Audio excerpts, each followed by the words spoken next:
Mic check? Okay. Thank you for having me.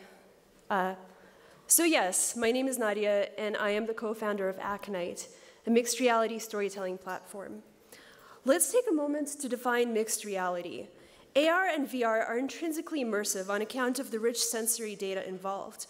But there's more to immersion than larger-than-life graphics alone. Even though it's impressive, beautifully rendered virtual world becomes boring if there's nothing for people to do in it. There are many techniques for making a person feel like they're part of the story.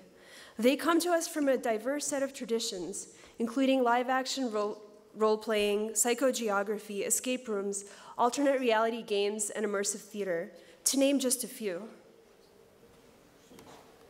Mixed reality includes AR and VR, but it's bigger than that. It's any technique that blurs the line between reality and fiction. When my co-founder Star and I launched the company last fall, it was a more innocent time. Then the election happened. We were thrust into a world of fake news and alternative facts, an all-out war on reality waged on an institutional level. So the question I want to ask today is, what is the responsibility of mixed reality architects, game designers, storytellers, immersive journalists, the people in this room, in an era where reality is constantly getting mixed for the wrong reasons across unpredictable contexts? To answer this question, I started thinking a lot about Russia. Growing up in Soviet Russia, I had what you could call a mixed reality childhood. One time I went outside to find a crashed, overturned, abandoned public city bus just lying there for days. It was the best playground I ever had. A few weeks later, all the dumpsters in our neighborhood were inexplicably filled with gas masks. No one knew where they came from or why they were discarded. We put them on and ran around terrorizing the neighborhood, pretending we were wild elephants. A few months later, Chernobyl blew up. The government didn't tell anyone until the West started talking about it. My mom made me stay indoors for a week. She worked in the hospital, and she knew things that other people didn't know. There was another time that there was an epidemic of poisoned watermelons being sold in stores. The government didn't acknowledge it. The news didn't warn people about it. No recalls were issued. But the people working in hospitals knew. And they did what they could to combat the pervasive lie that everything was okay and that the USSR could do nothing wrong. There's a lot we can learn from uses and abuses of mixed reality techniques by and in opposition to authoritarian regimes, and that's largely what this talk is about. Russian people were always adept at mapping new layers of reality on top of existing ones. It's in our DNA. You can see it in our oldest fairy tales. As Francis Spufford writes in his book, The Red Plenty, real Russia's fields grew scraggy crops of buckwheat and rye. Story Russia had magic tablecloths serving feasts without end. Real Russia's roads were mud and ruts. Story Russia abounded with joyful velocity, flying carpets, genies of the rushing air, horses that scarcely bent the grass they galloped on. The stories dreamed away reality's defects. The dream of abundance found in Russian fairy tales remained a fixture of the Soviet government's manufactured reality. In 1959, Nikita Khrushchev told a crowd at the Lenin Stadium, "In our day, the dreams expressed in fairy tales are being translated into reality by man's own hands." And it seemed for a while like the fairy tales were coming true. The Russian word for magic carpet was now an ordinary word for airplane, and radios promised that next year there would be tablecloths dispensing infinite food. For decades leading up to this, the only officially sanctioned art style in Russia was socialist realism. It was art that showed Soviet citizens how they should behave. Lenin said that the aim of this art style was to create an entirely new type of person. Stalin called socialist realist artists engineers of human souls. So what do pictures of tractors have to do with modern-day mixed reality? Soviet propaganda modeled for Soviet citizens the proper behavior their government desired. The didactic tools we have today for accomplishing the same thing within simulated realities is much more potent. As architects of virtual worlds, We need to understand that every facet of the experiences we create, the story world that we craft, the game mechanics we introduce, the player interaction culture that we foster, informs our users' behaviors and identities. As the tech becomes more lifelike and more seamlessly integrated into everyday life, the systems we build have the potential to deeply transform our users. As larger groups of networked players experience our worlds, as group behavior patterns emerge based on our designs, it is imperative that we design responsibly.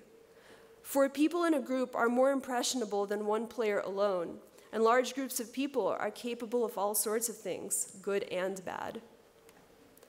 Mixed reality was not always a form of social control in the USSR. Sometimes it was a form of resistance. It's no coincidence that one of Russia's most groundbreaking works of protest literature, The Master and Margarita, has fractured reality as one of its most central themes. In this book, the devil, disguised as a traveling magician and accompanied by a disreputable entourage that includes a talking, vodka-swilling black cat, arrives unexpectedly in Moscow, a city that has lost its belief in God, the devil, and fairy tales. The devil stages a black magic show that thrusts the audience unwillingly into an alternate reality in which their lives stop making sense. In the process, many of the book's characters uncover their true path in life, rather than the one prescribed to them by their oppressive circumstances. Perhaps the most striking example of mixed reality's power to subvert authority happened in Yugoslavia. A few years before the Bosnian War began, a Slovenian art collective called Neue Slovenske Kunst began issuing passports to what they called the NSK state.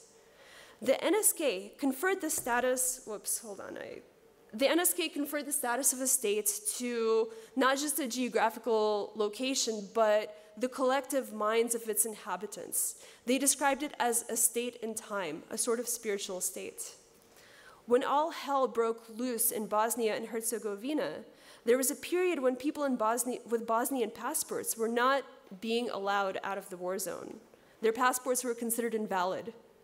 There are reports of cases when a border official, whether sympathetic, drunk, bribed, or themselves a citizen of the NSK, stamped people's NSK passports at checkpoints, waving them through, allowing them to escape. This piece of paper, representing an imaginary state, saved lives when official government documents failed. We're living in a time when such abstractions are increasingly reshaping the physical world. From World of Warcraft gold farms in the developing world to swarms of Pokemon Go players trespassing on federal property, games are terraforming reality. Looking back, the propaganda techniques of the USSR seem so quaint now. The iconography of the Soviet regime, which once stole millions of hearts and minds, is now a kitschy source of amusement, a cardboard cliché upon which countless fictitious dystopias are patterned. In order for state-sanctioned mixed reality to remain effective following the Cold War, the apparatus had to adapt. Enter Vladislav Surkov, the great cardinal of the Kremlin, a man widely regarded as the architect of the modern Russian political system. Since assuming office in 1999, Surkov has been the showrunner of Russia's reality. He personally curated what was allowed on Russian television, bringing in neuro-linguistic programming experts and importing top Western reality TV producers to create a well-oiled propaganda machine. He created fake opposition parties and even funded real ones, making sure they got ample screen time to create the illusion of dissent. At the same time, he funded pro-Kremlin motorcycle gangs and fascist youth groups known for burning books and disrupting allegedly degenerate art performances. Which is interesting because Surkov himself comes from the avant-garde art world. This guy keeps a framed photo of Borges in front of a set of encyclopedias in his office. He writes lyrics for rock bands and essays on conceptual art. For many years, he studied to be a theater director. Many describe his political strategy, and by extension all of Russian mass media, as just that, a confounding blend of theater and politics that keeps the public constantly off balance. rendering all political movements absurd and painting Russia's president as a fatherly, stabilizing, unshakable focal point amidst the ideological chaos. Surkov's most recent public performance was the destabilization of Ukraine. A few days before Crimea was annexed, he published a short science fiction story under a pseudonym. That story, called Without Sky, introduced a concept called nonlinear warfare.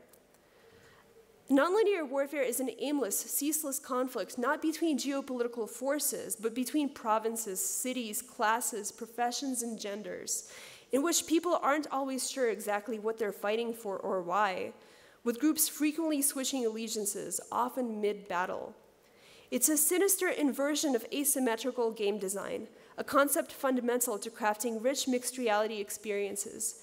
Fusion VR recently did a great educational segment of this, which I highly recommend. In symmetrical games like chess, both players have identical actions available to them in order to win. The black pieces move exactly like the white pieces. In asymmetrical design, players aren't all using the same set of mechanics. This type of design promotes teamwork, supports different play styles, and creates a richer set of player choices. I'd like to end this talk with one last game design concept called the magic circle. In game design theory, the magic circle is a liminal space, either physical or imaginary, that's set aside for play. By entering the magic circle, ordinary people assume extraordinary identities, and real-world events take on special meanings. For example, kicking a ball becomes scoring a point. It's a place of immersion, narration, catharsis, and dreams. I grew up in a magic circle. When I was little, my parents found these typewritten, carbon-copied, hand-bound translations of the Lord of the Rings trilogy, which had not been approved by the government for translation, circulating around their neighborhood. They fell in love with Tolkien's Middle-earth. Together with some neighbors, they started organizing a club for Tolkien fans to compare notes. One day, they just spontaneously decided to start dressing up as the characters and collaboratively writing poetry together. They gave their characters a new life, new adventures in Middle-earth. Essentially, my parents and their friends spontaneously came up with the notion of live-action role-playing behind the Iron Curtain, at the same time that it was getting popular in the West. The house was always filled with guitar music and candles, and the smell of cooking soup. And in the summer, there were campfires and dancing. My dad was Aragorn, my mom was Arwen, and I was their little elf child. My mom would later tell me that doing this helped her to escape Russia's harsh, oppressive society. If I read a book, I was escaping alone, she told me. But by role-playing, we were all escaping together. Here's a map that she and her friends drew, constructing Middle-earth from texts that they translated together. That word escape, it's interesting.